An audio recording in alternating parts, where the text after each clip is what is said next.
সুপ্রিয় দর্শক, আপনারা সকলেই জানেন শেখ হাসিনা বাংলাদেশ ছাড়ার পর থেকেই বাংলাদেশের সংখ্যালঘু বা হিন্দু সম্প্রদায়ের ওপর অত্যাচার শুরু হয়েছিল, কিন্তু তা দিন দিন বেড়েই চলেছে। আর এই আবহে তা নিয়ে একেবারে চরম পদক্ষেপ নিল কেন্দ্রীয় বিদেশমন্ত্রী এস জয়শঙ্কর এবং দেশের প্রধানমন্ত্রী নরেন্দ্র মোদী। কী পদক্ষেপ নিয়েছেন আজকের এই প্রতিবেদনে আপনাদেরকে জানাবো দর্শক। কিন্তু সাম্প্রতিক সময়ে ফের আলোচনার কেন্দ্রবিন্দুতে উঠে এসেছে বাংলাদেশ। যদিও বাংলাদেশি সংখ্যালঘুদের ওপর অত্যাচার নিয়ে ভারত থেকেই মুখ খুলেছেন বাংলাদেশের প্রাক্তন প্রধানমন্ত্রী শেখ হাসিনা। তিনি কি জানিয়েছেন এবং প্রধানমন্ত্রী নরেন্দ্র মোদী এবং এস জয়শঙ্কর কী পদক্ষেপ নিয়েছেন বাংলাদেশি হিন্দুদেরকে রক্ষা করার জন্য, আজকের এই প্রতিবেদনে আপনাদেরকে ডিটেলসে জানাবো দর্শক। শুধু তাই নয়, ইতিমধ্যেই ধর্মীয় নেতা চিন্ময় কৃষ্ণ দাসকে সেখানে গ্রেপ্তার করা হয়েছে। এই প্রসঙ্গে এবার সামনে এলো বাংলাদেশের প্রাক্তন প্রধানমন্ত্রী শেখ হাসিনার প্রতিক্রিয়া। তিনি বাংলাদেশের অন্তর্বর্তী সরকারের বিরুদ্ধে রীতিমতো গর্জে উঠেছেন। শুধু তাই নয়, তিনি এটাও বলেছেন যে সনাতন ধর্ম সম্প্রদায়ের একজন শীর্ষ নেতাকে অন্যায়ভাবে গ্রেপ্তার করা হয়েছে এবং তাকে অবিলম্বে মুক্তি দেওয়া উচিত। বাংলাদেশের প্রাক্তন প্রধানমন্ত্রী আরও বলেন, অসাংবিধানিকভাবে ক্ষমতা দখলকারী ইউনূস সরকার এই সন্ত্রাসবাদীদের শাস্তি দিতে ব্যর্থ হলে মানবাধিকার লঙ্ঘনের জন্য শাস্তি ভোগ করতে হবে। আমি দেশবাসীকে এই ধরনের সন্ত্রাস ও উগ্রবাদের বিরুদ্ধে ঐক্যবদ্ধ হওয়ার আহ্বান জানাচ্ছি। সাধারণ মানুষের প্রাণ এবং জিনিসপত্রের নিরাপত্তা নিশ্চিত করা জরুরি। শেখ হাসিনা বলেন, বর্তমান ক্ষমতাসীনরা সর্বক্ষেত্রেই ব্যর্থ বলে মনে হচ্ছে।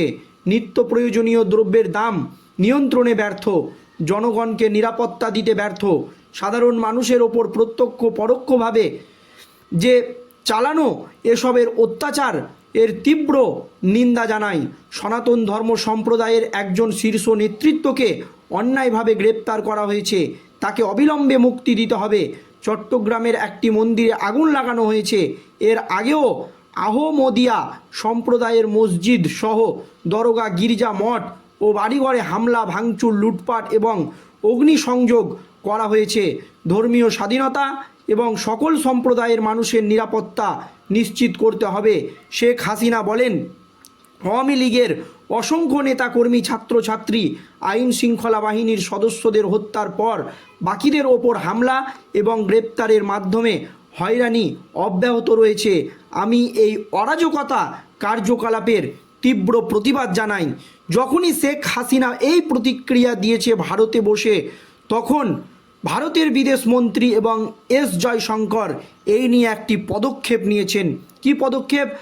সন্ন্যাসী চিন্ময় প্রভুর গ্রেপ্তারি, ইসকনকে নিষিদ্ধ করার পর পিটিশন দায়ের সহ নানান কারণে উত্তাল গোটা বাংলাদেশ। চিন্ময়ের গ্রেপ্তারির নিন্দা করে বিবৃতি আগেই দিয়েছিল ভারত। প্রতিবেশী দেশের এহেন উত্তপ্ত পরিস্থিতিতে বিশেষ বৈঠকে বসলেন প্রধানমন্ত্রী নরেন্দ্র মোদী। সূত্রের খবর, বাংলাদেশি হিন্দুদেরকে কিভাবে রক্ষা করা যায়, কি কি পদক্ষেপ করা যায়, এই নিয়ে বিদেশমন্ত্রী এস জয়শঙ্করের সঙ্গে বৃহস্পতিবার সংসদে বৈঠকে বসেছিলেন প্রধানমন্ত্রী নরেন্দ্র মোদী। হিন্দু সন্ন্যাসী চিন্ময় প্রভুর গ্রেপ্তারিতে জ্বলছে বাংলাদেশ।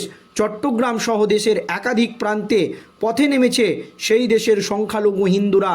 স্বাভাবিকভাবেই পড়শি দেশের অগ্নিগর্ভ পরিস্থিতি এবং সংখ্যালঘুদের নিরাপত্তা নিয়ে উদ্বেগ প্রকাশ করেছিল ভারত। বিদেশ মন্ত্রকের তরফে জানানো হয়েছে, চিন্ময় কৃষ্ণ দাসের গ্রেপ্তারি এবং জামিন না পাওয়ার ঘটনায় আমরা যথেষ্ট উদ্বেগের সঙ্গে দেখছি। ইনি বাংলাদেশের সম্মিলিত সনাতন জাগরণ মঞ্চের প্রধান মুখ। আমরা বাংলাদেশের প্রশাসনের কাছে আর্জি জানাচ্ছি, বাংলাদেশে বসবাসকারী হিন্দু এবং অন্যান্য সকল বাংলাদেশিদের নিরাপত্তা নিশ্চিত করা হোক। এহেন পরিস্থিতিতে বৃহস্পতিবার সংসদে বৈঠকে বসেন প্রধানমন্ত্রী নরেন্দ্র মোদী এবং কেন্দ্রীয় বিদেশমন্ত্রী এস জয়শঙ্কর। আগামী সপ্তাহে হয়তো বাংলাদেশ নিয়ে আলোচনা হতে পারে সংসদে, সরকারের তরফে বিবৃতি দেওয়া হতে পারে। বিরোধী সূত্রের খবর, আলোচনা হলে কোনো আপত্তি থাকবে না, তবে তুলে ধরা হতে পারে আজকের কার্যবিবরণীতে অধ্যক্ষ ওম বিড়লার উক্তি। সংসদে আদানি ইস্যুতে যখন সবর বিরোধীরা, তখন তিনি বলেন যেসব বিষয়ের সঙ্গে দেশের কোনো সম্পর্ক নেই তা নিয়ে কিভাবে আলোচনা হতে পারে। উল্লেখ্য, বদলের বাংলাদেশে এখন তীব্র অরাজকতা পরিস্থিতি। হাসিনা বিদায়ের পর থেকে সেখানকার সংখ্যালঘু হিন্দুরা নানানভাবে কোণঠাসা হয়েছিলেন। সাম্প্রতিক কিছু ঘটনায় তাদের ওপর নির্যাতন মাত্রা ছাড়া হয়ে উঠেছে। এই সময়ে জাতীয় পতাকার অবমাননার অভিযোগ তুলে সনাতন হিন্দু সন্ন্যাসীদের ওপর জারি হয়েছে রাষ্ট্রদ্রোহ মামলা। ইস্কনের সন্ন্যাসী চিন্ময় কৃষ্ণ দাস তথা চিন্ময় প্রভুর পর চট্টগ্রাম থেকে সনাতন ধর্মের তরফে সন্ন্যাসী স্বরূপ দাসকে গ্রেপ্তার করা হয়েছে। ইস্কনকে নিষিদ্ধ করার দাবিতে দায়ের হয়েছে মামলাও। যদিও সেই আবেদন খারিজ হয়েছে আদালতে, তারপরই নড়ে চড়ে বসেছে ভারতের প্রধানমন্ত্রী নরেন্দ্র মোদী এবং এস জয়শঙ্কর। আর শেখ হাসিনার বিবৃতির পরই এই পদক্ষেপ নিয়েছেন প্রধানমন্ত্রী নরেন্দ্র মোদী। কিভাবে বাংলাদেশের অত্যাচারিত হিন্দুদের এবং সংখ্যালঘুদের বাঁচানো যায়, সেই নিয়ে ভারতের বিদেশমন্ত্রী এস জয়শঙ্করের সঙ্গে গুরুত্বপূর্ণ বৈঠক চলছে প্রধানমন্ত্রী নরেন্দ্র মোদীর। কারণ সন্ন্যাসী চিন্ময় প্রভুর গ্রেপ্তারিতে ইস্কনকে নিষিদ্ধ করার পিটিশন দায়ের সহ নানান কারণে এখন উত্তাল গোটা বাংলাদেশ।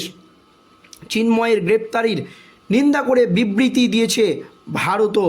প্রতিবেশী দেশের এহেন উত্তপ্ত পরিস্থিতিতে বিশেষ বৈঠকে বসলেন প্রধানমন্ত্রী নরেন্দ্র মোদী এবং বিদেশমন্ত্রী এস জয়শঙ্কর।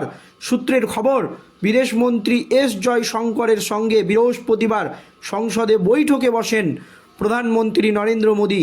হিন্দু সন্ন্যাসী চিন্ময় প্রভুর গ্রেপ্তারিতে জ্বলছে বাংলাদেশ। চট্টগ্রাম সহ দেশের একাধিক প্রান্ত পথে নেমেছে দেশের সংখ্যালঘু হিন্দুরাও। তারপরও যেন কোনো সুরাহাই হচ্ছে না। দিন দিন ইউনূস সরকারের নেতৃত্বে বা ইউনূস সরকারের আমলে বাংলাদেশি সংখ্যালঘু হিন্দুদের ওপর অত্যাচার যেন বেড়েই চলেছে। আর এই নিয়েই কী ব্যবস্থা করা যায় বা কী পদক্ষেপ নেওয়া যায় তা নিয়ে প্রধানমন্ত্রী নরেন্দ্র মোদীর কপালে এখন চিন্তার ভাঁজ। আর এই নিয়েই তিনি বিদেশমন্ত্রী এস জয়শঙ্করের সঙ্গে গুরুত্বপূর্ণ বৈঠকে বসেছেন এবং বাংলাদেশকে কড়া বিবৃতিও ইতিমধ্যেই ভারতের তরফ থেকে দেওয়া